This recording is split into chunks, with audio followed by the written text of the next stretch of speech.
Congress party ఎన్నికల్లో ఇచ్చిన హామీలను నెరవేర్చాలంటే లోక్సభ ఎన్నికల్లో ఆ పార్టీకి ప్రజలు బుద్ధి చెప్పాలని భూపాలపల్లి మాజీ ఎమ్మెల్యే గండ్ర వెంకటరమణారెడ్డి అన్నారు. గణపురం మండలం చెల్పూరు, బస్వరాజుపల్లి, జంగుపల్లి, గొల్లపల్లి, ధర్మరావుపేట గ్రామంలో భూపాలపల్లి మాజీ ఎమ్మెల్యే గండ్ర వెంకటరమణారెడ్డి ఎన్నికల ప్రచారం నిర్వహించారు. వరంగల్ పార్లమెంటు బీఆర్ఎస్ పార్టీ అభ్యర్థి డాక్టర్ సుధీర్ కుమార్ గెలుపు కోరుతూ కార్యకర్తలందరూ పనిచేయాలన్నారు. అనంతరం గొల్లపల్లి గ్రామంలో జరుగుతున్న జాతీయ ఉపాధి హామీ పనుల వద్దకు వెళ్లి డాక్టర్ సుధీర్ కుమార్ ను గెలిపించాలని ఉపాధి హామీ కూలీలను అభ్యర్థించారు. ఈ కార్యక్రమంలో బీఆర్ఎస్ నాయకులు, ప్రజాప్రతినిధులు పాల్గొన్నారు.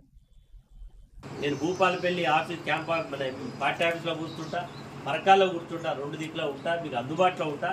ఎవరు ఎప్పుడు ఫోన్ చేసినా స్పందిస్తా. ఏ కార్యకర్తకు ఇబ్బంది వచ్చినా వస్తా. విరివిగా పార్టీ సమావేశాలు పెట్టుకుందాం. మరి అదేవిధంగా ఎందుకంటే ఓడిపోగానే పెడితే ఇక అన్ని నెగటివ్ వినాలి. వాడు మోసం చేసిండు, వీడు మోసం చేసిండు, మొత్తానికి జరిగింది, మోసం జరిగే ఓడిపోతుంది. కానీ వినదలుచుకోలేదు. అవన్నీ వినొద్దనే సర్పంచ్ గారు 2-3 సార్లు అన్నారు, మీటింగ్ పెట్టాలి.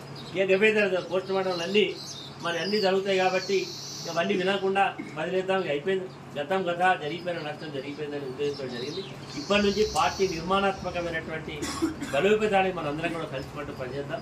కనీసానికి నెలకు ఒకసారి మేజర్ గ్రామ పంచాయతీలో మరి ఎక్కడ సర్పంచ్ గారి ఇల్లు మంచిగానే ఉన్నది, మాజీ సర్పంచ్ గారి ఇల్లు మంచిగా కూర్చున్నాం.